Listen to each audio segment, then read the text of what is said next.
Hello everyone, welcome to Tara IAS. My name is Sairam Sampath Rao. ఎలా ఉన్నారు అందరూ? Before getting in to the Hindu news paper analysis, let me tell you one thing. To serve the best interests of all the UPSC aspirants, we have launched our new channel named Tara IAS. మన తెలుగు రాష్ట్రాల నుంచి UPSC civil service ఎగ్జామినేషన్కి సన్నద్ధమవుతున్నటువంటి aspirants అందరి కోసం the best quality UPSC content అందించే లక్ష్యంగా మనం ఈ YouTube ఛానల్ని ఏర్పాటు చేసుకోవడం అనేది జరిగింది. బిగినింగ్ టుడే, ఈ రోజు నుంచి bunch of quality UPSC videos మీ యూట్యూబ్ ఫీడ్లో మన ఛానల్ నుంచి అపేర్ అవుతాయి. And if you don't want to miss out on any video from our channel, please do subscribe to the channel. Please do share with fellow UPSC aspirants from Telugu states as well. And ఇప్పుడు మరి without any further delay మన the Hindu newspaper ఎనాలిసిస్లోకి వెళ్ళిపోదాం. Look at the first article that we are going to discuss today, backsliding. ఈరోజు the Hindu news పేపర్లోని page number 8లో ఈ article appear అవ్వడం అనేది జరిగింది. One of the most important articles relevant to GS paper 2 of our examination, polity and గవర్నెన్స్కి సంబంధించినటువంటి article అమ్మ. So the title of this particular article says a backsliding. What exactly is the meaning of this word backsliding? A bad act, a sinful act or a undesirable యాక్ట్గా మనం చెప్పొచ్చు. అంటే ఒక తప్పుడు చర్యగా మనం చెప్పొచ్చు. So the chief editor of the Hindu ఎవరి యొక్క చర్యని, ఎవరు చేసినటువంటి పని తప్పుడు పనిగా చెప్పడం అనేటువంటిది జరిగింది. అంటే the act by the central government, కేంద్ర ప్రభుత్వం చేసినటువంటి ఒక పని క్షమించరానిది, సరిదిద్దుకోలేనిది అని చెప్పి ద చీఫ్ ఎడిటర్ ఎవరైతే ఉన్నారో ఆయన చెప్పడం అనేది జరిగింది. ఏంటా తప్పుడు పని, ఏంటా సరిదిద్దుకోలేని పని, ఏంటా క్షమించరాని పని, కొద్ది నిమిషాల్లో మనం మాట్లాడదాం. కానీ దిస్ పర్టికులర్ ఆర్టికల్ మీకు పూర్తి స్థాయిలో అర్థం కావాలంటే you need to understand some background part. ఏంటది?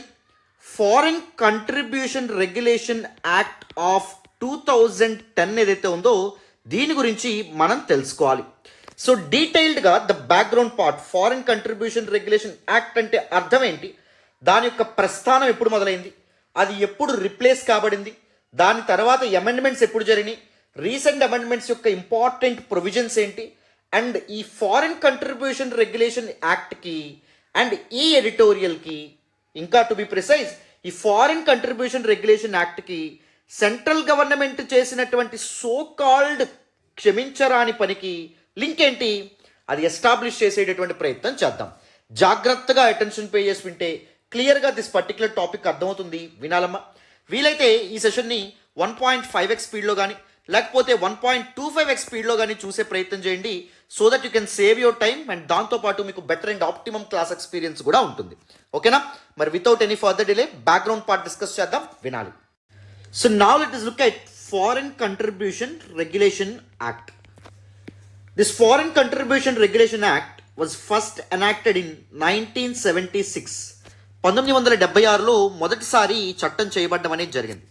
What exactly is this act? This act is made to regulate are control the flow of foreign contributions into India. మన భారతదేశంలోకి విదేశాల నుంచి ఏవైతే విరాళాలు వస్తున్నాయో వాటి యొక్క సోర్స్ని, వాటి యొక్క రిసిపియంట్స్ని and the utilisation of this foreign contributions, వీటన్నిటిని రెగ్యులేట్ చేయడానికి ఆర్ కంట్రోల్ చేయడానికి తీసుకొచ్చినటువంటి చట్టమే ఫారిన్ కంట్రిబ్యూషన్ రెగ్యులేషన్ యాక్ట్గా చెప్పొచ్చు అనమాట. So it will control or regulate the source of this foreign contributions, ఎక్కడి నుంచి ఈ విదేశీ విరాళాలు వస్తున్నాయి అని పసిగట్టడం, అండ్ దాంతోపాటు ద రిసిపియన్స్, ఎవరికి ఈ విదేశీ విరాళాలు అనేటటువంటివి చేరుతున్నాయి అనేటటువంటి విషయం ఏదైతే ఉందో దాని గురించి ఎంక్వైరీ చేయడం, అండ్ దాంతోపాటు ఎలా యూటిలైజ్ చేస్తున్నారు, బయట దేశాల నుంచి వస్తున్నటువంటి విదేశీ విరాళాలు ఏవైతే ఉంటాయో వాటిని ఏ పర్పస్ కోసం ఉపయోగిస్తున్నారు, క్రిస్టియన్ మిషనరీ యాక్టివిటీస్ కోసం ఉపయోగిస్తున్నారా, రిలీజియస్ కన్వర్జన్స్, మత మార్పిడుల కోసం ఉపయోగిస్తున్నారా, కమ్యూనల్ వైలెన్స్, మతపరమైనటువంటి అల్లర్లు క్రియేట్ చేయడానికి ఉపయోగిస్తున్నారా, లేకపోతే స్కూల్స్ కట్టడానికి ఉపయోగిస్తున్నారా, కాలేజీలు కట్టడానికి ఉపయోగిస్తున్నారా, దేవాలయాల నిర్మాణానికి ఉపయోగిస్తున్నారా, దేవాలయాల మరమ్మతులకు ఉపయోగిస్తున్నారా, అసలు ఎందుకొరకు ఈ ఫారిన్ కంట్రిబ్యూషన్, ఈ విదేశీ విరాళాలు అనేటటువంటి ఉపయోగిస్తున్నారు అనేటటువంటి వాటిని తెలుసుకొని వాటి యొక్క రిపాజిటరీ అనేటటువంటిది ఉంచడం, దాన్ని రెగ్యులేట్ చేయడం లక్ష్యంగా 1976లో మొట్టమొదటిసారిగా ఫారిన్ కంట్రిబ్యూషన్ రెగ్యులేటింగ్ యాక్ట్ ఏదైతే ఉంటుందో ఇది చేయబడ్డం అనేది జరిగిందమ్మా. And this act was first made by then Indira Gandhi government. Mrs. Gandhi enacted this particular act, Foreign Contribution Regulation Act, to curb or control unorganized pumping of money into India. భారతదేశంలోకి ఒక ఆర్గనైజ్డ్గా కాకుండా అన్నెసరీగా ఎలా పడితే అలాగా యాంటీ నేషనలిస్ట్ యాక్టివిటీస్ని ఫ్యూయల్ చేయడానికి, వాటిని పెంపొందించడానికి, వాటిని తీవ్రతరం చేయడానికి, ఇంటెన్సిఫై చేయడానికి కొన్ని విదేశీ శక్తులు మనీ పంపించి దాన్ని ఇది చేస్తున్నాయి. సో దాన్ని కంట్రోల్ చేయడం లక్ష్యంగా ఇందిరాగాంధీ గవర్నమెంట్ 1976లో తీసుకురావడం అనేది జరిగింది during the period of emergency పీరియడ్లో ఇందిరాగాంధీ గవర్నమెంట్కి వ్యతిరేకంగా చాలా మంది జర్నలిస్టులు కానీ, చాలా మంది పొలిటీషియన్స్ కానీ, చాలా మంది NGOs, non governmental organizations, civil societies చాలా ప్రొటెస్ట్ అనేటటువంటి కండక్ట్ చేయడం అనేది జరిగింది. These all protests are being conducted with the support from some foreign forces అని చెప్పి బలంగా ఇందిరాగాంధీ గవర్నమెంట్ నమ్మి ఈ ఫారెన్ కంట్రిబ్యూషన్స్ని, విదేశీ విరాళాలని రెగ్యులేట్ చేయడం, కంట్రోల్ చేయడం అనేటటువంటిది నీడ్ ఆఫ్ ద ఆర్ అని చెప్పి ఈ చట్టాన్ని తీసుకొచ్చారన్నమాట. But this act was finally repealed, taken away in the year 2010. 2010లో అప్పటి కాంగ్రెస్ గవర్నమెంట్ ఈ యాక్ట్లో చాలా డెఫిషియన్సీస్ ఉన్నాయి, ప్రాబ్లమ్స్ ఉన్నాయి, we are doubting the effectiveness of this particular act అని చెప్పి ఎఫ్సిఆర్ఏ యాక్ట్ ఏదైతే ఉందో దాన్ని కంప్లీట్గా ఆల్ టుగెదర్ రిపీల్ చేయడం అనేటువంటిది జరిగింది. దీని ప్లేస్లో ఒక ఫ్రెష్ న్యూ యాక్ట్ ఏదైతే ఉంటుందో, మళ్ళీ సేమ్ నేమ్తో foreign contribution regulation act of 2010 ఏదైతే ఉందో దీన్ని తీసుకురావడం అనేటువంటిది జరిగింది. In the name of consolidation of the previous FCRA 1976ని కన్సాలిడేట్ చేసి, బలోపేతం చేసి, దాని ఎఫెక్టివ్నెస్ని ఇంప్రూవ్ చేసి ఈ కొత్త చట్టం ఏదైతే ఉంటుందో దాన్ని తీసుకొచ్చాం. స్ట్రింజెంట్ ప్రొవిజన్స్ ఏవైతే ఉన్నాయో వాటిని యాడ్ చేశామని చెప్పి చెప్పడం అనేది జరిగింది. And this FCRA act of 2010 BJP government వచ్చిన తర్వాత 2020లో అమెండ్మెంట్ జరగడం అనేటటువంటిది జరిగిందనమాట. దీనికి సవరణలు అనేటటువంటివి జరిపిందన్నమాట. అండ్ రీసెంట్ అమెండ్మెంట్స్ ద్వారా చాలా ఇంపార్టెంట్ ప్రొవిజన్స్ ఏవైతే ఉంటాయో వాటిని ఎఫ్సిఆర్ఏ యాక్ట్లో యాడ్ చేయడం అనేటటువంటిది జరిగింది. వాటిలో చేంజెస్, పాత యాక్ట్లో సమ్ ఇంపార్టెంట్ చేంజెస్ని, మార్పుల్ని తీసుకురావడం అనేటటువంటిది జరిగింది. So what are some important amendments, some important provisions of this amended act? జాగ్రత్తగా వినండి, క్లియర్గా ఎక్స్ప్లెయిన్ చేసేటటువంటి ప్రయత్నం చేస్తాను. ఫస్ట్ వన్ ఏంటి అంటే, registration is mandatory at any cost. Any person are NGO, A NGO అయినా, ఆర్గనైజేషన్ అయినా, ఏ పర్సన్ అయినా ఫారెన్ కంట్రిబ్యూషన్స్, విదేశీ విరాళాలు అనేటటువంటివి సేకరించాలి, విదేశీ విరాళాలు ఏవైతే ఉంటే అవి తీసుకోవాలనుకుంటే అండర్ దిస్ ఎఫ్సిఆర్ఏ యాక్ట్ తను తప్పకుండా రిజిస్ట్రేషన్ చేసుకోవాలి. ఎవరి దగ్గరికి వెళ్ళి రిజిస్ట్రేషన్ చేసుకోవాలి? మినిస్ట్రీ ఆఫ్ హోమ్ అఫైర్స్ వాళ్ళు ఎవరైతే ఉంటారో వాళ్ళ దగ్గరికి వెళ్ళి రిజిస్ట్రేషన్కి అప్లై చేసుకుంటే వాళ్ళు ఈ పర్టికులర్ ఆర్గనైజేషన్ ఎందుకోసం వర్క్ చేస్తుంది, దాని యొక్క పర్పస్ ఏంటి, వీటన్నిటిని గమనించి వాళ్ళు ఏం చేస్తారు, ఒక లైసెన్స్ అనేటటువంటిది అందించడం అనేది జరుగుతుంది. అండ్ దాంతోపాటు ఇంకొక ఇంపార్టెంట్ ప్రొవిజన్ ఏంటి అంటే, to receive this foreign funds they need to open a bank account in SBI Delhi. State bank of India Delhi బ్రాంచ్లో వాళ్ళందరూ తప్పకుండా ఎవరైతే ఫారిన్ కంట్రిబ్యూషన్స్ కావాలనుకుంటున్నారో వాళ్ళు ఒక అకౌంట్ని ఓపెన్ చేయాలన్నమాట. అండ్ థర్డ్ ఇంపార్టెంట్ ప్రొవిజన్ ఏంటి అంటే, స్టేటెడ్ పర్పస్. ఏ పర్పస్ కోసం అయితే మేము this particular FCRA account licence కావాలనుకుంటున్నామని చెప్పి ముందు చెప్తారు రిజిస్ట్రేషన్ టైంలో, ఆ పర్పస్ కోసం మాత్రమే తీసుకున్నటువంటి, సేకరించినటువంటి ఫారిన్ కంట్రిబ్యూషన్స్ని, విదేశీ విరాళాలని ఉపయోగించాలి, వేరే వాటి కోసం ఉపయోగించకూడదు. ఫర్ ఎగ్జాంపుల్, భారతదేశంలో గర్ల్ ఎడ్యుకేషన్ కోసం మేము ఫారిన్ కంట్రిబ్యూషన్స్ ఏవైతే ఉంటే వాటిని సేకరిస్తున్నాము అని చెప్పారనుకోండి రిజిస్ట్రేషన్ టైంలో, దానికోసం మాత్రమే ఉపయోగించాలి తప్ప మత మార్పిడుల కోసం కానీ, క్రిస్టియన్ మిషనరీస్ కోసం కానీ, దేవాలయాల నిర్మాణం కోసం కానీ ఉపయోగించకూడదు. And next, through these amendments central government కొన్ని ఎక్సెప్షన్స్ గురించి కూడా మాట్లాడడం అనేటటువంటిది జరిగింది. అంటే who are not eligible to take or receive foreign contributions, ఎవరు ఫారిన్ కంట్రిబ్యూషన్స్ తీసుకోవడానికి అనర్హులు అని చెప్తూ ఏం చెప్పింది అంటే, the people who are participating in ఎలక్షన్స్లో ఎవరైతే పార్టిసిపేట్ చేస్తున్నారో ఎన్నికల్లో, వాళ్ళు ఎట్టి పరిస్థితుల్లోనూ ఫారిన్ కంట్రిబ్యూషన్స్ తీసుకోవడానికి వీల్లేదు. అండ్ జర్నలిస్టులు ఎవరైతే ఉంటారో, వార్తాపత్రికలు నడిపే వాళ్ళు కానీ, వార్తాపత్రికల్లో వ్యాసాలు రాసేటటువంటి వాళ్ళు కానీ ఫారిన్ కంట్రిబ్యూషన్స్ తీసుకోవడానికి వీల్లేదు. News paper and media broadcast companies or channels ఎవరైతే ఉన్నారో వాళ్ళు కూడా తీసుకోవడానికి వీల్లేదు. అండ్ ఇండియన్ జ్యుడిషియరీలో వర్క్ చేస్తున్నటువంటి జడ్జెస్ ఎవరైతే ఉంటారో వాళ్ళు కూడా దీస్ ఫారిన్ కంట్రిబ్యూషన్స్ని తీసుకోవడానికి అనర్హులుగా చెప్పొచ్చు. అండ్ దాంతోపాటు మెంబర్స్ ఆఫ్ లెజిస్లేచర్, ఎమ్మెల్యేస్ అవ్వచ్చు, లేకపోతే ఎమ్మెల్సీస్ అవ్వచ్చు, లేకపోతే మెంబర్ ఆఫ్ పార్లమెంట్స్, ఎంపీస్ ఎవరైతే ఉన్నారో వాళ్ళు కూడా దీస్ ఫారిన్ కంట్రిబ్యూషన్స్ ఏవైతే ఉంటాయో వాటిని తీసుకోవడానికి అనర్హులుగా చెప్పొచ్చు. అండ్ దాంతోపాటు government servants, public servants or government servants. Who are these government servants? Those people who are actually remunerated by the government. ప్రభుత్వం చేత ఎవరైతే జీతం తీసుకుంటున్నారో ప్రభుత్వం నుంచి ఎవరైతే డబ్బు తీసుకుంటున్నారో వాళ్ళు ఎట్టి పరిస్థితుల్లో ఫారిన్ కంట్రిబ్యూషన్స్ తీసుకోవడానికి వీల్లేదు అని చెప్పడం అనేటువంటిది జరిగిందనమాట.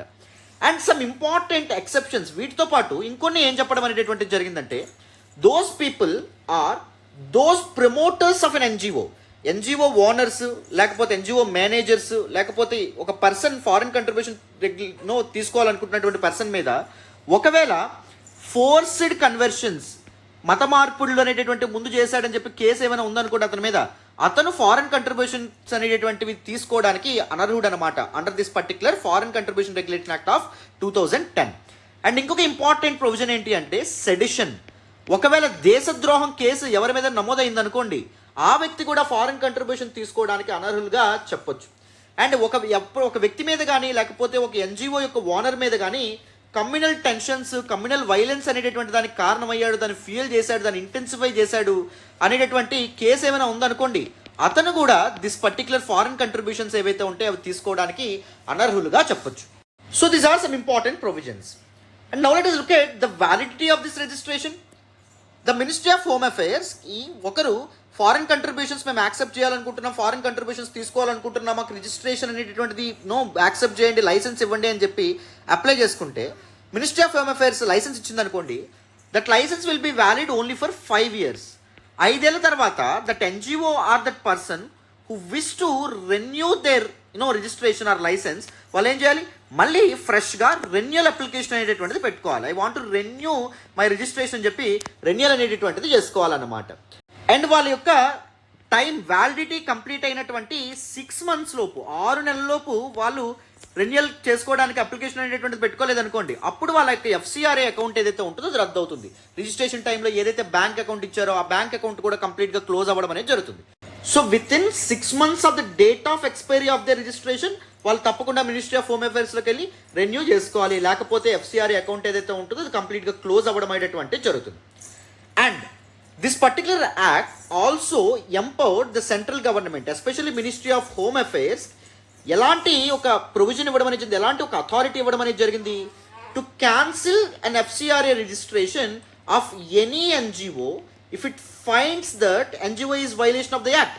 ఒక పర్టిక్యులర్ ఎన్జిఓ ఎఫ్సిఆర్ఏ నియమ నిబంధనలు ఏవైతే ఉన్నాయో వాటిని వైలేట్ చేస్తుంది, ఫర్ ఎగ్జాంపుల్ స్టేటెడ్ పర్పస్ని దాటి వేరే వాటి కోసం ఆ పర్టికులర్ ఫండ్స్ అనేటటువంటి ఉపయోగిస్తుంది, లేకపోతే వరుసగా 2 ఏళ్ళు 2 consecutive years ఎటువంటి సోషల్ వెల్ఫేర్ యాక్టివిటీగా ఎన్జిఓ అనేటటువంటిది పార్టిసిపేట్ చేయట్లేదు, ఎటువంటి యాక్టివిటీని కండక్ట్ చేయట్లేదు, అలాంటి పక్షంలో మినిస్ట్రీ ఆఫ్ హోమ్ అఫైర్స్ ఏం చేస్తుంది, ఎప్పుడైనా వాళ్ళ యొక్క ఎఫ్సిఆర్ఏ రిజిస్ట్రేషన్ ఏదైతే ఉంటుందో దాన్ని క్యాన్సిల్ చేయొచ్చు అన్నమాట.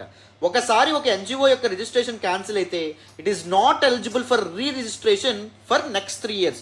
తర్వాత వచ్చేటటువంటి 3 సంవత్సరాల వరకు వాళ్ళు మళ్ళీ అప్లై చేసుకోవడానికి వీలేదు. 3 సంవత్సరాలు వాళ్ళు ఫారిన్ కంట్రిబ్యూషన్స్ అనేటటువంటివి రిసీవ్ చేసుకోకుండా ఈ పర్టికులర్ చట్టం అనేటటువంటిది అడ్డుకుంటుంది అండర్ ఇట్స్ ప్రొవిజన్స్. అర్థమైందా? So this all about foreign contribution regulation act. Let me summarise once more. This particular act was first made in 1976 by then Indira Gandhi government. Why? To curb or control or to streamline foreign contributions that are pumping into India. So దీని ద్వారా ఏం చేస్తారు, they will regulate foreign contributions. Regulating foreign contributions means they will regulate the source of these foreign contributions, they will regulate the recipients of these foreign contributions, they will regulate the purpose of utilization of these foreign contributions as well. And foreign contribution regulation యాక్ట్ని 2010లో అప్పటి Congress government repeal చేసి ఒక కొత్త fresh యాక్ట్తో replace చేయడం అనేటటువంటిది జరిగిందనమాట. And this FCRA 2010ని 2020లో ఇప్పటి బీజేపీ గవర్నమెంట్ అమెండ్ చేయడం అనేది జరిగింది. దీనిలో ఇంపార్టెంట్ ప్రొవిజన్స్ ఏంటి, తప్పకుండా ఎవరైతే ఒక పర్సన్ కానీ ఎన్జిఓ కానీ ఫారిన్ కంట్రిబ్యూషన్స్ అనేటటువంటి స్వీకరించాలనుకుంటున్నారో, విదేశీ విరాళాలు అనేటటువంటి కావాలనుకుంటున్నారో, మినిస్ట్రీ ఆఫ్ హోమ్ అఫైర్స్ దగ్గర తప్పకుండా రిజిస్ట్రేషన్ చేసుకోవాలి. అండ్ ఆ రిజిస్ట్రేషన్ యొక్క వ్యాలిడిటీ అనేటటువంటిది 5 years మాత్రమే ఉంటుంది. 5 years తర్వాత అంటే with in 6 months of the expiry of the registration, validity of the registration వాళ్ళు తప్పకుండా రెన్యూ చేసుకోవాలన్నమాట. అండ్ తప్పకుండా ఢిల్లీ ఎస్బీఐ బ్రాంచ్ ఏదైతే ఉంటుందో, మెయిన్ బ్రాంచ్ ఏదైతే ఉందో అక్కడ వీళ్ళు తప్పకుండా బ్యాంక్ అకౌంట్ ఓపెన్ చేయాలి. ఆ బ్యాంక్ అకౌంట్కి మాత్రమే ఫారిన్ కంట్రిబ్యూషన్స్ అనేటటువంటివి రావాలన్నమాట. అండ్ దాంతోపాటు రిజిస్ట్రేషన్ టైంలో ఏ పర్పస్ కోసం అయితే ఆ కంట్రిబ్యూషన్స్ని, ఆ మనీని ఉపయోగిస్తామంటున్నారో దానికోసం మాత్రమే ఉపయోగించాలి, వేరే వాటి కోసం ఉపయోగించకూడదు. అండ్ ఎవరు దీస్ ఫారిన్ కంట్రిబ్యూషన్స్ తీసుకోవడానికి అనర్హులు, ఎవరైతే ఎలక్షన్స్లో పార్టిసిపేట్ చేస్తున్నారో వాళ్ళు తీసుకోకూడదు, జర్నలిస్టులు తీసుకోకూడదు, జడ్జెస్ తీసుకోకూడదు, మీడియా అండ్ దాంతోపాటు న్యూస్ పేపర్ కంపెనీ ఓనర్స్ ఎవరైతే ఉన్నారో వాళ్ళు తీసుకోవడానికి వీల్లేదు, ఎమ్మెల్యేస్, ఎమ్మెల్సీస్, ఎంపీస్ వాళ్ళు కూడా తీసుకోవడానికి వీల్లేదు. అండ్ గవర్నమెంట్ సర్వెంట్స్, గవర్నమెంట్ జీతగాళ్ళు ఎవరైతే ఉంటారో, ప్రభుత్వం జీతం చెల్లించేటటువంటి ఏ వ్యక్తి కూడా ఫారిన్ కంట్రిబ్యూషన్స్ తీసుకోవడానికి అనర్హులుగా చెప్పొచ్చు. అండ్ సమ్ అదర్ ఎక్సెప్షన్స్ కూడా ఇవ్వడం అనేటటువంటిది జరిగింది. ఎవరైతే ఇంతకుముందు ఫోర్స్డ్ కన్వర్షన్స్కి పాల్పడుతున్నారు అని ఆరోపణలు ఎదుర్కొంటున్నారో సో వాళ్ళు దీస్ ఫారిన్ కంట్రిబ్యూషన్స్ తీసుకోవడానికి అనర్హులు. సెడిషన్ కేసెస్ ఉన్న వాళ్ళు కూడా ఫారిన్ కంట్రిబ్యూషన్స్ తీసుకోవడానికి అనర్హులు, వాళ్ళకి లైసెన్స్ అనేటటువంటిది ఇవ్వరు. కమ్యూనల్ వైలెన్స్కి పాల్పడినట్టు ముందేమైనా కేసులు ఉన్నా లేకపోతే ముందేమైనా ఆరోపణలు ఉన్నా వాళ్ళు కూడా ఫారిన్ కంట్రిబ్యూషన్ తీసుకోవడానికి వీలు కుదరదన్నమాట. And central government, especially ministry of home affairs will have the final authority. It is empowered to cancel the registration of any NGO or any person in receiving foreign contributions when it is proved to be indulging in any malicious activities. Clarity వచ్చిందని అనుకుంటున్నాను. FCRA act గురించి పూర్తిగా అర్థమైందని అనుకుంటున్నాను. మరి ఇప్పుడు మనం ఏం చేద్దాము అంటే ద రీసెంట్ ఎడిటోరియల్ అండ్ న్యూస్లోకి ఏమొచ్చిందో డీటెయిల్గా ఎక్స్ప్లెయిన్ చేస్తాను. విత్ దిస్ బ్యాక్గ్రౌండ్ మీరు చాలా చక్కగా అర్థం చేసుకోగలుగుతారు. అటెన్షన్ పే చేసి వినండి అమ్మా. So what was in news? What's happening? There is actually a non-profit organization, an NGO named CPR, Center for Policy Research, which is a prominent think tank which was established in the year 1973. 1973లో ఈ centre for policy research అనేటటువంటి ఒక non profit organisation అనేటటువంటిది establish కాబడింది.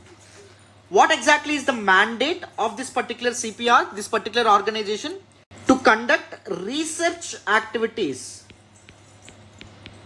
ప్రభుత్వాల యొక్క పథకాలు, government schemes అనేటటువంటి ఎలా వర్క్ అవుతున్నాయి, గవర్నమెంట్ యొక్క ఇంపార్టెంట్ డెసిషన్స్ ఏవైతే ఉంటాయో వాటి యొక్క పెర్ఫార్మెన్స్ ఎలా ఉంది, గవర్నమెంట్ తీసుకొచ్చినటువంటి ప్రాజెక్ట్స్ ఏవైతే ఉంటాయో అవి ఎంతవరకు వాటి యొక్క పర్పస్ని సర్వ్ చేస్తున్నాయి, అండ్ గవర్నమెంట్లో కరప్షన్ అనేటటువంటిది ఎంత రేట్లో ఉంది, దేశంలో పేదరిక నిర్మూలన అనేటటువంటిది ఎలా జరుగుతుంది, గవర్నమెంట్ తీసుకొచ్చినటువంటి వేరియస్ ఇనిషియేటివ్స్ అనేటటువంటివి ఎంతవరకు పనిచేస్తున్నాయి అనేటటువంటి విషయాలు ఏవైతే ఉంటాయో వాటి మీద రీసెర్చ్ కండక్ట్ చేసి వాళ్ళు రిపోర్ట్స్ అనేటటువంటివి ఇస్తారు. It was one of the most important think tanks that served India and the governance of India from more than 50 years. 50 సంవత్సరాలకు పైగా ఎన్నో చాలా ఇంపార్టెంట్ రిపోర్ట్స్ అండ్ ఇన్సైట్స్ అనేటటువంటివి ప్రొవైడ్ చేసి మన గవర్నెన్స్ని, మన వే ఆఫ్ గవర్నెన్స్ని స్ట్రెంథన్ చేయడంలో చాలా ఉపయోగపడడం అనేటటువంటిది జరుగుతుందాం. But around this time last year March 2023 what happened? 2023 మార్చ్లో మన central government ministry of home affairs the CPR, centre for policy research ఏదైతే ఉందో దీని యొక్క FCRA అకౌంట్ ఏదైతే ఉంటుందో, లైసెన్స్ ఏదైతే ఉంటుందో దాన్ని సస్పెండ్ చేయడం అనేటువంటి జరిగింది. సస్పెండ్ చేసిందంటే అర్థం ఏంటి? Now CPR is not going to receive foreign contributions. విదేశాల నుంచి విరాళాలు సేకరించేటటువంటి హక్కు కానీ అధికారాన్ని కానీ దిస్ పర్టికులర్ ఆర్గనైజేషన్ ఏదైతే ఉంటుందో కోల్పోవడం అనేటటువంటి జరిగింది. But CPR was adamant. What it has done? Ministry of home అఫేర్స్కి ఈ సంవత్సరం వీళ్ళు లైసెన్స్ కోసం రీఅప్లై చేసుకోవడం అనేటటువంటి జరిగింది. మాకు లైసెన్స్ అప్పగించండి అని. ఇప్పుడు మినిస్ట్రీ ఆఫ్ హోమ్ అఫేర్స్ ఒక ఎంక్వైరీ అనేటటువంటి CPR మీద కండక్ట్ చేసి, Centre for policy Research organization మీద కండక్ట్ చేసి ఏం చెప్పిందంటే we are actually cancelling your licence. ముందు సస్పెండ్ చేశాము, ఇప్పుడు పూర్తిగా క్యాన్సిల్ చేసేస్తున్నామని చెప్పడం అనేది జరిగింది. What do you mean by the cancellation of FCRA? That simply mean CPR is not going to apply for the licence for the next 3 years.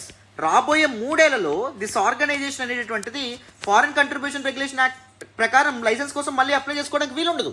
అర్థమైందా? 3 సంవత్సరాల తర్వాత మాత్రమే అప్లై చేసుకోవడం కుదురుతుంది.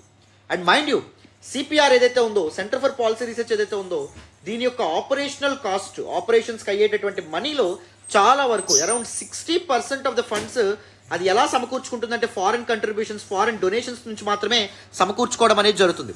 So 60% of the money inflow నువ్వు ఆపేస్తే what exactly are you doing? You are simply crippling the organization.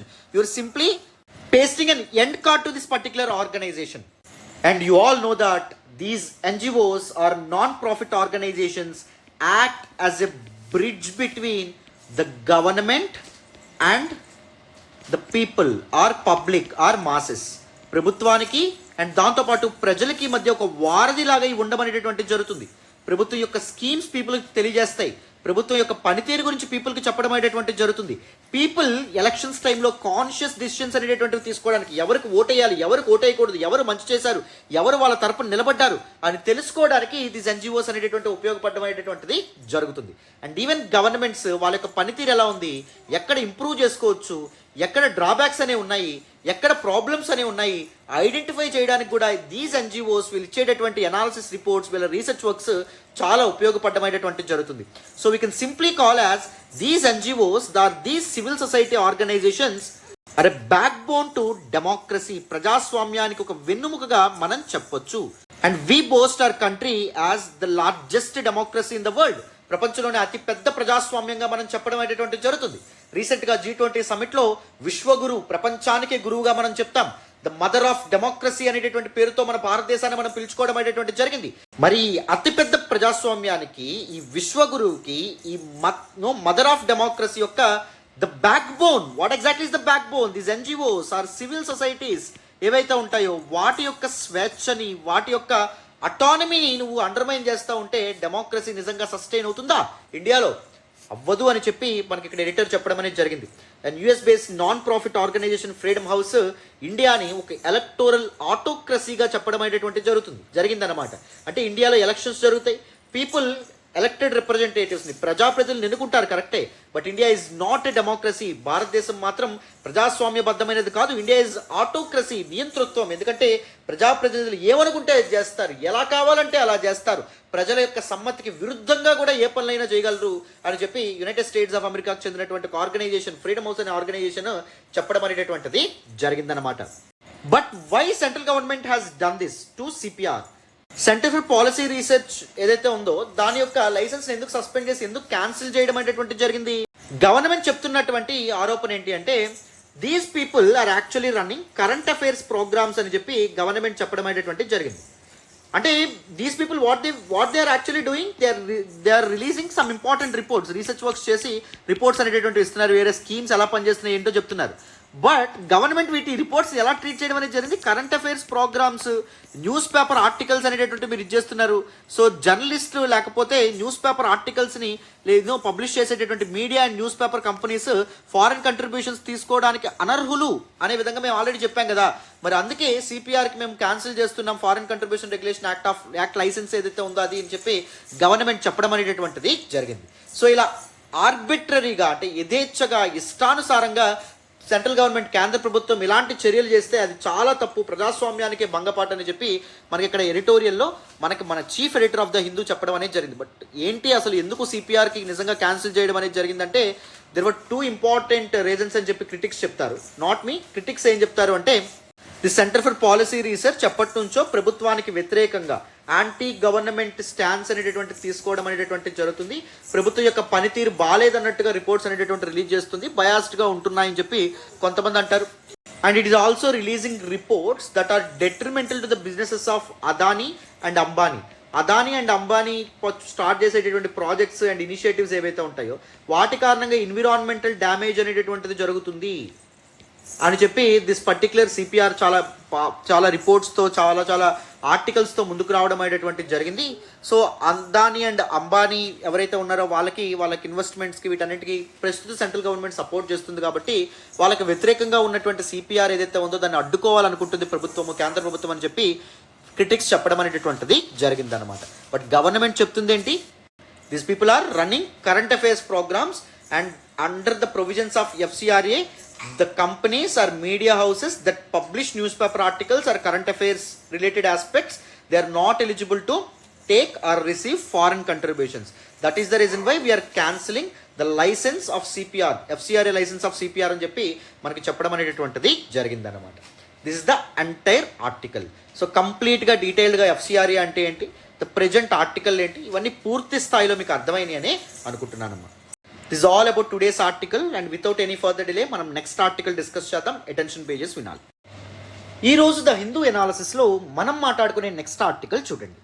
A revival of the ఐమెక్ India Middle East Europe economic corridor idea amid choppy geopolitics. One of the very important opinion articles appeared in the Hindu newspaper today, and this particular article was authored by M. Kalyanaraman, who was a maritime engineer turned journalist. ఒకప్పుడు maritime ఇంజనీర్గా పనిచేసేవాళ్ళు, ఇప్పుడు జర్నలిస్ట్గా ఆయన తన వృత్తిని మార్చుకోవడం అనేటటువంటిది జరిగింది. One of the most important articles relevant to GS paper 2 international రిలేషన్స్కి సంబంధించినటువంటి ఆర్టికల్. ఈ ఆర్టికల్ని మనం కాంప్రహెన్సివ్గా డిస్కస్ చేద్దాం. The present ongoing geopolitical ఈవెంట్స్ని ప్రతిబింబిస్తున్నటువంటి ఇంపార్టెంట్ ఆర్టికల్. అండ్ దాంతోపాటు IMEC India Middle East Europe economic corridor ఏదైతే ఉంటుందో దీని యొక్క రిలవెన్స్ గురించి, దీని యొక్క సిగ్నిఫికెన్స్ గురించి చెప్తున్నటువంటి article. So what exactly was in news, what's happening, జాగ్రత్తగా వినండి. On 7th October 2023, last year October 7వ తారీఖున Hamas, a pro-Palestinian militant organization, launched air strikes on Israel. Hamas అనేటటువంటి ఒక militant organization, Palestinian supportive organization, Israel మీద air strikes ఏవైతే ఉంటాయో ఈ సిరీస్ ఆఫ్ ఎయిర్ స్ట్రైక్స్ని లాంచ్ చేయడం అనేటువంటిది జరిగింది. And the reason behind it is historical Israel Palestinian conflict. అయితే ఇజ్రాయిల్ కూడా హమాస్ యొక్క అటాక్ ఏదైతే ఉందో దాన్ని రిటాలియేట్ చేయడం అనేటటువంటిది జరిగింది, తిప్పికొట్టడం అనేటటువంటిది జరిగింది. ఇజ్రాయెల్కి హమాస్కి మధ్యలో జరుగుతున్నటువంటి దిస్ ఆన్గోయింగ్ కాన్ఫ్లిక్ట్ ఏదైతే ఉందో దీనిలో భాగంగా సుమారు 20,000 మందికి పైగా ప్రాణాలు కోల్పోవడం అనేటటువంటిది జరిగింది. And this particular conflict in West Asia, పశ్చిమాసియాలో ప్రాంతంలో గత సంవత్సరం చివరి భాగంలో మొదలైనటువంటి ఈ కాన్ఫ్లిక్ట్ ఏదైతే ఉందో very soon it was spiralled into the other parts of this region, West Asian region, very fragile region, very sensitive region, which is known for many conflicts. So other parts of West Asia, for example యమన్కి కూడా ఈ particular conflict యొక్క ప్రభావం చేరుకోవడం అనేటటువంటిది జరిగింది.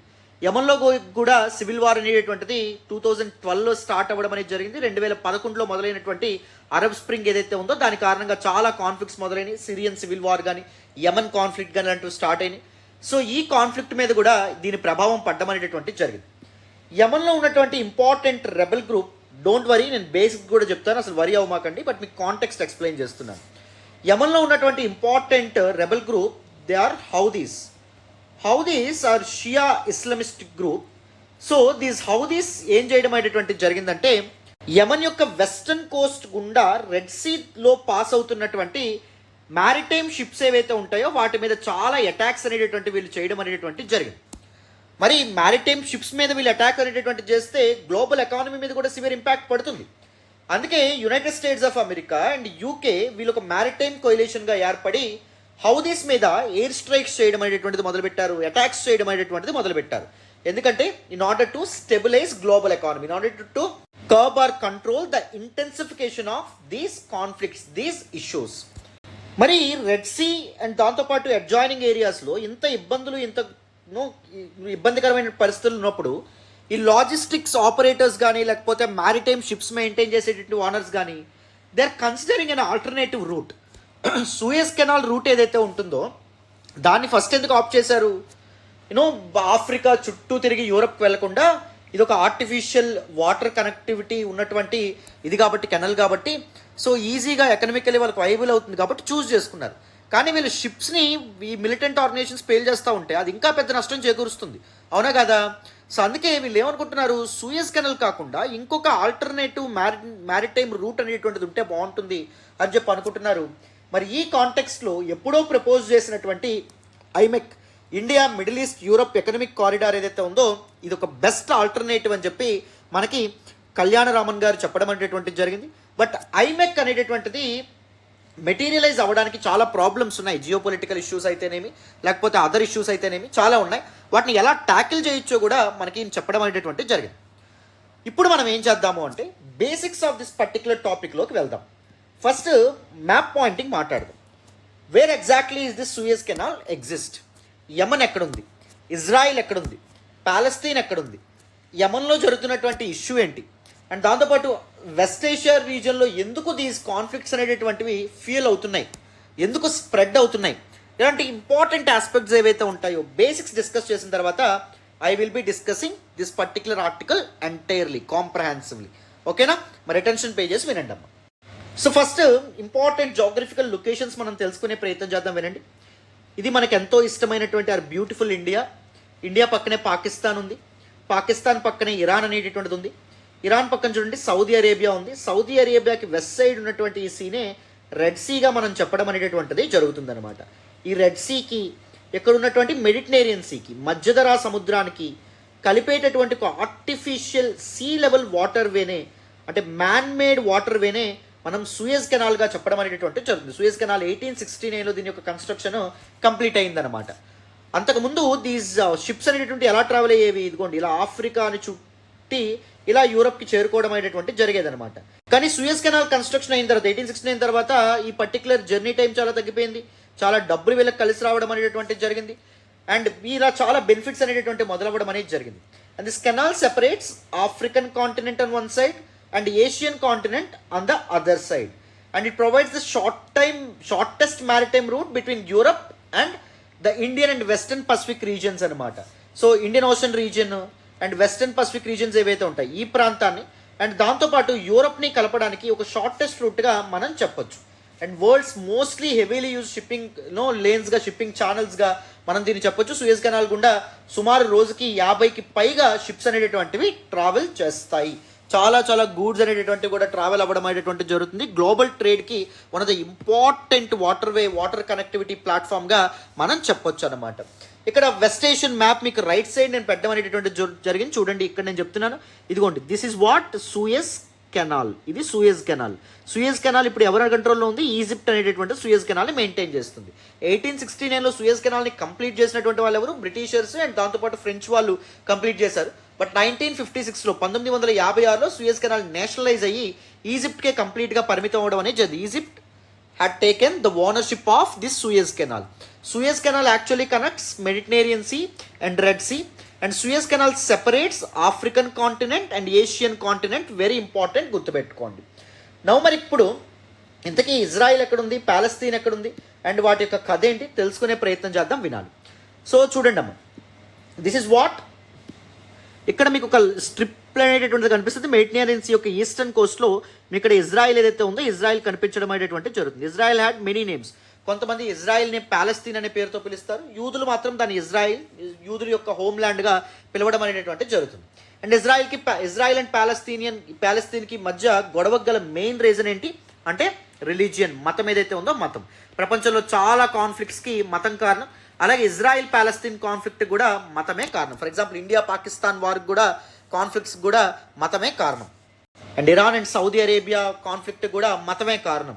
అంటే మనకి షియా సున్నీ కాన్ఫ్లిక్ట్ ఏదైతే ఉందో దానివల్ల ఇరాన్ అండ్ సౌదీ అరేబియా ఎప్పుడు గొడవ పడడం అనేటువంటి జరుగుతుంది అనమాట. ఓకేనా? మరి రీసెంట్గా గత సంవత్సరం అక్టోబర్ 7న pro Palestinian militant organisation named Hamas ఏం చేయడం అనేది జరిగింది? ఇజ్రాయిల్ మీద ఎయిర్ స్ట్రైక్స్కి పాల్పడింది. ఇజ్రాయిల్ ఏం చేయడం అనేటువంటిది జరిగింది? హమాస్ మీద తిరిగి రిటాలియేట్ చేసింది.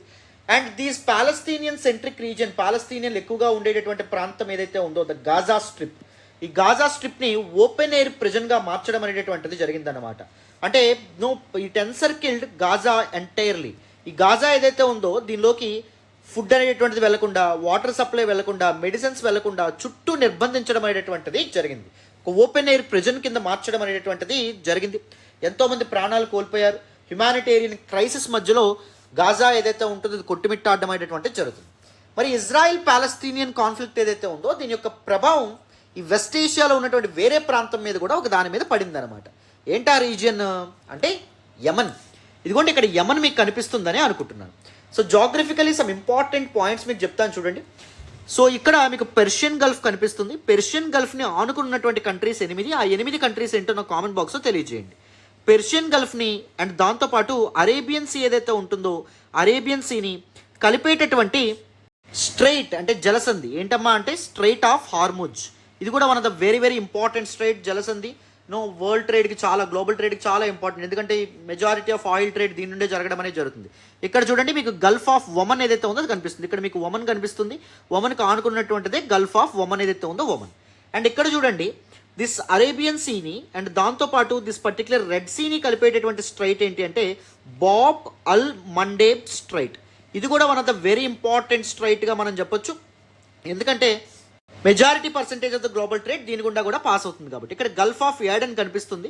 Aiden is one of the important port cities of Yemen. ఇక్కడ యాడెన్ అనే సిటీ కనిపిస్తుంది కదా, దాని పేరు మీద గల్ఫ్ ఆఫ్ యాడెన్ అనే పేరు రావడం అనేటువంటి జరిగింది. సో యమన్లో ఒక సివిల్ వార్ అనేటువంటిది ఎప్పుడు మొదలైందంటే 2012లో మొదలైంది. దానికి కారణం ఏంటి అంటే 2011లో మొదలైనటువంటి అరబ్ స్ప్రింగ్.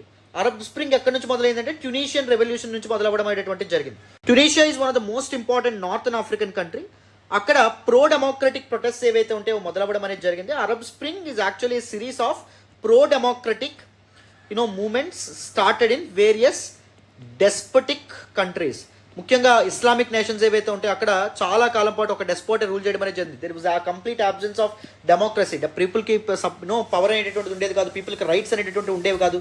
సో అలాంటి డెస్పాట్స్ ఎవరైతే ఉన్నారో, నియంతలు ఎవరైతే ఉన్నారో వాళ్ళ చేతుల నుంచి ప్రజాస్వామ్యం అనేది ఏర్పడాలని చెప్పి చాలా ప్రజాస్వామ్యం కోసం, ప్రజాస్వామ్యం నిలబడడం కోసం చాలా మూమెంట్స్ ఏవైతే ఉంటాయో అవి 2010 నుంచి స్టార్ట్ అవ్వడం అనేటువంటి జరిగింది. సో వేరు కంట్రీస్లో మొదలైంది. అలాగే యమన్లో కూడా, యమన్, సిరియా ఈ ప్రాంతాల్లో కూడా ప్రో డెమోక్రటిక్ మూమెంట్స్ ఏవైతే ఉంటాయో మొదలవడం అనేటువంటిది జరిగిందనమాట. మరి the tussle for the government, existing government and దాంతోపాటు a new rebel group that is Houthis. Houthis also want power. Houthis are Shia Muslims in Yemen. So మొత్తం యమన్ పాపులేషన్లో 1/3 షియా ముస్లిమ్స్ అనేటటువంటి వాళ్ళు ఉంటారు, 2/3 సున్నీ ముస్లిమ్స్ అనేటటువంటి వాళ్ళు ఉంటారన్నమాట. ఈ 1/3 షియా ముస్లిమ్స్ని రిప్రజెంటేటివ్గా, అంటే వాళ్ళని రిప్రజెంట్ చేస్తుంది సౌదీస్ ఎవరైతే ఉంటారో వాళ్ళు రాజ్యాధికారం కోసం, యమన్లో పవర్ అనేటువంటిది అథారిటీ ఎస్టాబ్లిష్ చేయడం కోసం, గవర్నమెంట్ ఏర్పాటు చేయడం కోసం వాళ్ళకి అండ్ దాంతోపాటు the existing government of Yemen మధ్య కాన్ఫ్లిక్ట్స్ అనేటటువంటివి స్టార్ట్ అయినాయి. The northern part of Yemen ఏదైతే ఉందో, majority of the northern part of Yemen which was under the control of Houthis. And this particular ఇదేదైతే ఉందో, ద సదరన్ పార్ట్ ఏదైతే ఉందో which was under the control of the government of Yemen and the present government of Yemen, that is the recognized government of Yemen. దీనికి support ఎవరు చేస్తున్నారంటే గవర్నమెంట్కి Saudi Arabia చేస్తుంది. హౌదీస్కి ఎవరు సపోర్ట్ చేస్తున్నారంటే ఇరాన్ సపోర్ట్ చేస్తుంది. ఇరాన్ ఎందుకు సపోర్ట్ చేస్తుంది? ఇరాన్లో కూడా షియా మెజారిటీ నేషన్ కాబట్టి. సౌదీ అరేబియా ఎందుకు ఈ గవర్నమెంట్కి సపోర్ట్ చేస్తుంది? సౌదీ అరేబియా సున్నీ మెజారిటీ నేషన్ కాబట్టి. అండ్ దాంతోపాటు వీళ్ళిద్దరికీ కూడా రీజనల్ టసిల్ లేదా రీజనల్ కాన్ఫ్లిక్ట్ ఉంది కాబట్టి. మిడిల్ ఈస్ట్లో regional tussle for supremacy, the conflict for supremacy Saudi అరేబియాకి అండ్ ఇరాన్కి మధ్య ఉంటుందన్నమాట. అర్థమైంది. అయితే ఈ ఇజ్రాయిల్ ప్యాలెస్తీన్ మధ్య కాన్ఫ్లిక్ట్ ఎప్పుడైతే స్టార్ట్ అవ్వడం అనేది జరిగిందో, ఇజ్రాయిల్ ఈ గాజా స్ట్రిప్ మీద ప్యాలెస్తీనియన్ల మీద చాలా అరాచకాలకు ఎప్పుడైతే పాల్పడడం అనేటువంటిది స్టార్ట్ అయిందో అప్పుడు దానికి రిటాలియేషన్గా దీస్ హౌదీస్ ఎవరైతే ఉన్నారో వాళ్ళు ఏం చేయడం మొదలుపెట్టారు అంటే, ద షిప్స్, నేవల్ షిప్స్, ఇలా పాస్ అవుతున్నటువంటి నేవల్ షిప్స్ ఏవైతే ఉంటాయో, సూయల్ కెనాల్కి ఇలా వస్తూ ఇలా మెడిటేరియన్స్ చేరుకునే నేవల్ షిప్స్ ఏవైతే ఉంటాయో వాటి మీద ఎయిర్ స్ట్రైక్స్ చేయడం మొదలుపెట్టారన్నమాట. ఎందుకు? ఇజ్రాయిల్కి సపోర్ట్ చేస్తున్నటువంటి వాళ్ళు ఎవరు అంటే the west, that is the United States of America, UK, ఇలాంటివన్నీ ఇజ్రాయిల్కి సపోర్ట్ చేస్తున్నాయి. మెజారిటీ ఆఫ్ ద షిప్స్ ఈ కంట్రీస్కి చెందినటువంటివే కాబట్టి ఈ కంట్రీస్ యొక్క ఎకానమీని డిస్రప్ట్ చేయాలంటే, వాళ్ళని భయపెట్టాలంటే ఈ షిప్స్ మీద అటాక్ చేయడం చాలా ఇంపార్టెంట్ అని చెప్పి వీళ్ళు అటాక్ చేయడం మొదలుపెట్టారన్నమాట. దాంతోపాటు హౌదీస్ ఏమన్నారు అంటే, United States of America and UK మా మీద తిప్పికొడుతూ ఒక మ్యారిటైమ్ కోయిలేషన్గా ఏర్పడి మా మీద స్ట్రైక్స్ చేయడం మొదలుపెట్టినాయి, ఎయిర్ స్ట్రైక్స్ చేయడం మొదలుపెట్టినాయి, మా మీద కాల్పులు చేయడం మొదలుపెట్టినాయి. కానీ ఇజ్రాయిల్ హమాస్ మీద జరుగుతున్నటువంటి కానీ లేకపోతే ఇజ్రాయిల్ పాలస్తీనియన్ల మీద జరుగుతున్నటువంటి అటాక్స్ ఆగేంత వరకు మేము ఈ షిప్స్ని అటాక్ చేస్తూనే ఉంటామని చెప్పి హౌదీస్ ప్రకటించడం అనేటటువంటిది జరిగిందనమాట. హౌదీ రెబల్స్ ఎవరైతే ఉన్నారో వాళ్ళు. దానికి రెస్పాన్స్గా దీస్ మ్యారిటైమ్ షిప్స్, ఈ లాజిస్టికల్ ఓనర్స్ ఎవరైతే ఉన్నారో వాళ్ళు ఏమంటున్నారు, అవసరమైతే మేము ఈ చుట్టూ తిరిగి ఆఫ్రికాను చుట్టూ తిరిగి యూరప్కి వెళ్తాం తప్ప we don't want to take any risk by travelling through Suez Canal route, Red Sea, Suez Canal, ఈ విధంగా మేము వెళ్ళాలని అనుకోవట్లేదు. ఎందుకంటే మొత్తం షిప్సే కాలిపోతున్నాయి, దానివల్ల మాకు నష్టం వస్తుంది, విపరీతమైనటువంటి అన్సర్టైనిటీ అనేటువంటిది ఉంది. మా క్రూ ఎవరైతే ఉంటారో, మా దగ్గర పనిచేసేటువంటి వాళ్ళ యొక్క ప్రాణాల మీద కూడా అవి కూడా రిస్క్లో ఉన్నాయి అని చెప్పి వాళ్ళు చెప్పడం అనేటటువంటిది జరుగుతుంది. మరి ఈ కాంటెక్స్లో మన ఎడిటోరియల్లో ఆథర్ ఏం చెప్తున్నారంటే, ఆఫ్రికాకి చుట్టూ తిరిగి లాంగ్ వోయేజ్ బదులు చాలా సుదూర ప్రయాణం చేయడం కంటే ఐమెక్ ఏదైతే ఉంటుందో, India Middle East Europe economic corridor ఏదైతే ఉంటుందో అది ఒకవేళ స్ట్రీమ్ లైన్ అయితే, అది ఒకవేళ మెటీరియలైజ్ అయితే అది ఒక అద్భుతమైనటువంటి ఆల్టర్నేటివ్గా ఉపయోగపడుతుంది ఒకవేళ అలాంటి కాన్ఫ్లిక్ట్స్ అనేటటువంటి మొదలైనప్పుడు. ఎందుకంటే west Asia very fragile region, విపరీతమైనటువంటి కాన్ఫ్లిక్ట్ సెంట్రిక్ రీజియన్. ఈ కాన్ఫ్లిక్ట్ చల్లారితే ఇంకో కాన్ఫ్లిక్ట్ మొదలవుతుంది, ఇంకో కాన్ఫ్లిక్ట్ మొదలవుతుంది, ఇంకో ఇష్యూ మొదలవుతుంది. ఇలాంటి ఇష్యూస్ ముందుకెళ్తూ ఉంటే ఈ పర్టికులర్ ట్రేడ్ రూట్స్ని కాపాడుకోవడం చాలా ఇంపార్టెంట్. గ్లోబల్ ఎకానమీస్ డిస్రప్ట్ అవ్వడం అనేది జరుగుతుంది, ఇన్వెస్ట్మెంట్స్ అనేటువంటి డిస్రప్ట్ అవ్వడం అనేటువంటిది జరుగుతుంది. సో ఈ దృష్ట్యా ఐమెక్ ఏదైతే ఉంటుందో దాన్ని రివైవ్ చేయడం, దాన్ని మెటీరియలైజ్ చేయడం చాలా చాలా ఇంపార్టెంట్ అని చెప్పి మన ఆథర్ మనకి చెప్పడం అనేటువంటిది జరిగిందమ్మా. కంప్లీట్గా డీటెయిల్డ్గా బేసిక్ బ్యాక్గ్రౌండ్ అనేటువంటిది క్లారిటీ వచ్చిందని అనుకుంటున్నాను. ఇప్పుడు నేను ఎడిటోరియల్ చూపిస్తూ మీకు డీటెయిల్గా ఎక్స్ప్లెయిన్ చేస్తాను అసలు ఏం చెప్పారు ఈ ఆథర్ మనకి దిస్ పర్టికులర్ ఆర్టికల్లో అనలైజ్ చేద్దాం, వినండి. So before discussing this particular article let me talk about ఐమెక్ as well. India Middle east Europe corridor, ఇది లాస్ట్ ఇయర్ మనకి ఢిల్లీలో G20 సమ్మిట్ ఎప్పుడైతే జరిగిందో, G20 శిఖరాగ్ర సమావేశం, అందులో ఈ డెసిషన్ తీసుకోవడం అనేది జరిగింది. ఇనిషియేటివ్ ఏదైతే ఉంటుందో దీన్ని అనౌన్స్ చేయడం అనేటువంటిది జరిగిందనమాట.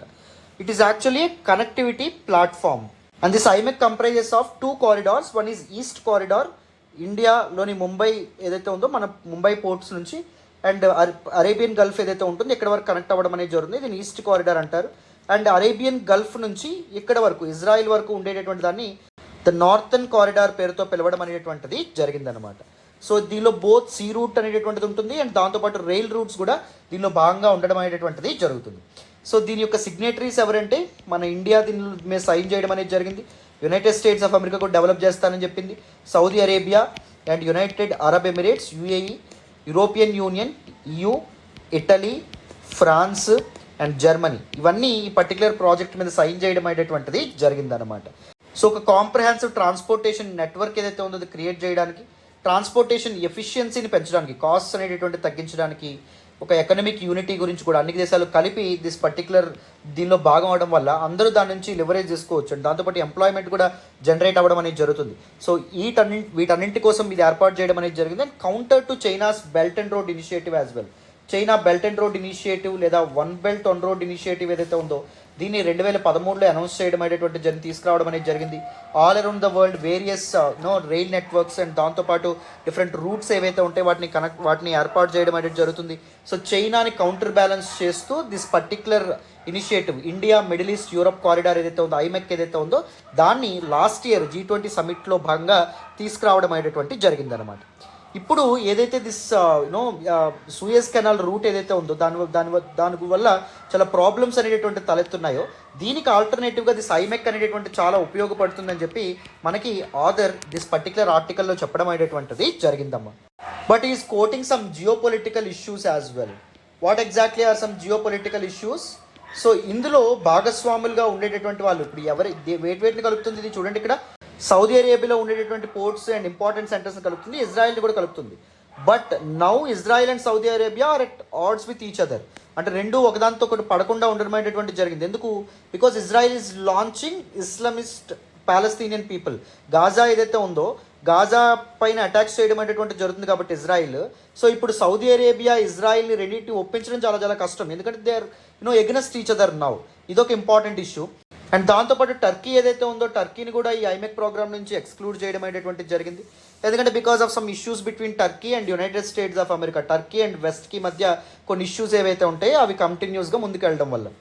But this may not be an major issue because టర్కీని మళ్ళీ స్ట్రీమ్లైన్ చేయడం, టర్కీని మళ్ళీ ఐమెక్లోకి తీసుకురావడం పెద్ద ఇష్యూ కాకపోవచ్చు.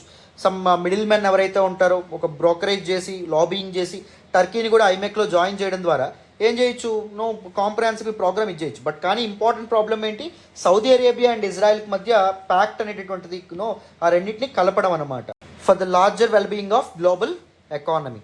సో అది ఒక ఇంపార్టెంట్ ప్రాబ్లమ్గా మనకి ఇక్కడ చెప్తున్నారు. అండ్ దాంతోపాటు ఇంకొకటి ఏమంటున్నారంటే ట్రంప్ ఒకవేళ మళ్ళీ అధికారంలోకి వచ్చారనుకోండి యునైటెడ్ స్టేట్స్ ఆఫ్ అమెరికాలో, అది మళ్ళీ చాలా ఉపయోగపడుతుంది. ఎందుకంటే ట్రంప్ ఆలోచన అంతా బిజినెస్ మీద ఫోకస్ ఉంటుందన్నమాట. United States of America businesses ఎలా ప్రమోట్ చేయాలి, ఎలా ఇంప్రూవ్ చేయాలి, వాటి యొక్క వెల్త్ ఎలా పెంచాలి అనే ఆలోచన ఉంటుంది. So in order to improve the businesses he will take what ever the decision he needs to be taken. So అది తప్పకుండా తీసుకుంటారు. Trump is that kind of a person. So ఎలాంటి వాడు అంటే కావాలంటే కాళ్ళు పట్టుకుంటాడు, తల్లు నరుకుతాడు అనమాట. మీరు సలార్ సినిమా చూసే ఉంటారు, రైట్?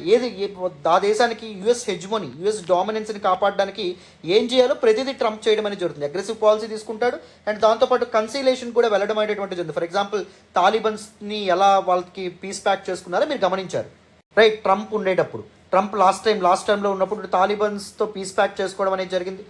కన్సిలేషన్ చేసుకోవడం అనేది జరిగింది. వేరేస్ నార్త్ కొరియా కానీ ఇరాన్ కానీ ఇలాంటి వాటి మీద మ్యాక్సిమం ప్రెజర్ పాలసీ పెట్టడం అనేటువంటి జరిగింది. వాటిని ఫోర్స్ చేయడం అనేది జరిగింది. వాటిని క్రష్ చేసే ప్రయత్నం కూడా ట్రంప్ చేయడం అనేది జరిగింది. ట్రంప్ యుఎస్ యొక్క ఇంట్రెస్ట్ కోసం ఏదైనా చేయగలడు అనమాట. సో అందుకే మన ఆథర్ ఏం చెప్పడం అనేది జరుగుతుందంటే ట్రంప్ మళ్ళీ అధికారంలోకి వచ్చినా కూడా ఐమెక్ ఏదైతే ఉందో అది రివైవ్ అయ్యే అవకాశం ఉంటుంది అని చెప్తున్నారు. అండ్ ఇండియాకు కూడా చాలా ఉపయోగం ఉంటుంది ఐమెక్ కంప్లీట్ అయితే అని చెప్తున్నారు. ముఖ్యంగా ఇండియా రీసెంట్గా న్యూ లాజిస్టిక్ పాలసీని అనౌన్స్ చేయడం అనేది జరిగింది. సో ఐమెక్ ఒకవేళ మెటీరియలైజ్ అయితే మన యొక్క ట్రాన్స్పోర్టేషన్ ఖర్చులు ఏవైతే ఉంటాయో ఎక్స్పెండిచర్ ఏదైతే ఉందో చాలా తగ్గుతుంది. ఇండియాకి చాలా డబ్బు అనేటటువంటిది మిగులుతుంది, చాలా వెల్త్ అనేటటువంటిది మిగులుతుంది, మనం చాలా లాభపడతామని కూడా చెప్పడం అనేది జరిగింది. అండ్ దాంతోపాటు ప్రజెంట్ వరల్డ్ డీకార్బనైజేషన్ వైపు అడుగులు వేయడం అనేటువంటి జరుగుతుంది. కార్బన్ ఎమిషన్స్ ఏవైతే ఉంటాయో వాటిని తగ్గించే ప్రయత్నం చేస్తుంది అనమాట. డీకార్బనైజేషన్ అనేటటువంటిది జరగాలంటే, కార్బన్ ఎమిషన్స్ తగ్గాలి అంటే తప్పకుండా గ్రీన్ హైడ్రోజన్ ఏదైతే ఉంటుందో దాన్ని పవర్ జనరేషన్కి ఉపయోగించాలి. లేకపోతే ఎలక్ట్రికల్ బ్యాటరీస్ వీటిని పవర్ జనరేషన్కి ఉపయోగించేటటువంటి ప్రయత్నం చేయాలి. మరి ఇవన్నీ వేరే ప్రాంతాలకి ట్రాన్స్పోర్ట్ అవ్వాలంటే ఈజియర్ ట్రాన్స్పోర్ట్ అంటే చాలా తక్కువ కాస్ట్కి ట్రాన్స్పోర్ట్ అనేటువంటి జరిగింది అనుకోండి, ఎక్కువ కంట్రీస్ అడాప్ట్ చేసుకుంటాయి. కొత్త గ్రీన్ అండ్ సస్టైనబుల్ ఫ్యూయల్స్ ఏవైతే ఉంటాయో వాటిని అడాప్ట్ చేసుకోవడం అనేది జరుగుతుంది, రైట్? సో అది జరగాలి అంటే డీకార్బనైజేషన్ ఎఫర్ట్స్ ముందుకు వెళ్ళాలి అంటే గ్రీన్ హైడ్రోజన్ లాంటి సస్టైనబుల్ ఫ్యూయల్స్ ఏవైతే ఉంటాయో వాటిని డిఫరెంట్ కంట్రీస్ అడాప్ట్ చేసుకోవాలంటే ఐమెక్ అనేటువంటిది రివైవ్ అవ్వడం చాలా చాలా అవసరం అని మనకి మన ఆథర్ కళ్యాణరామన్ చెప్పడం అనేటటువంటిది జరిగిందమ్మా. అర్థమైందా? This all about this particular article. డీటెయిల్డ్గా ఇన్ డెప్త్ మీకు ఈ ఆర్టికల్ కూడా పూర్తి స్థాయిలో అర్థమైందని అనుకుంటున్నాను. So this is all about today's the Hindu analysis అమ్మ. మన హిందూ అనాలిసిస్ మీకు నచ్చుతున్నట్టయితే please do hit that big fat like button. Explanation ఎలా ఉందో కామెంట్ చేయండి. మీ ఫ్రెండ్స్ అండ్ ఫెలో ఆస్పిరెంట్స్కి కూడా మన వీడియోస్ని షేర్ చేసే ప్రయత్నం చేయండి, ఓకేనా? ఛానల్ని ఇంకా సబ్స్క్రైబ్ చేసుకోకపోతే సబ్స్క్రైబ్ చేసుకోండి. మనం ఇలాంటి చాలా మంచి యూపీఎస్సీ ఇనిషియేటివ్స్తో ముందుకు రాబోతున్నాం త్రూ అవర్ ఛానల్, రైట్? మళ్ళీ నెక్స్ట్ క్లాస్లో కలుద్దాం. బాయ్ అమ్మా.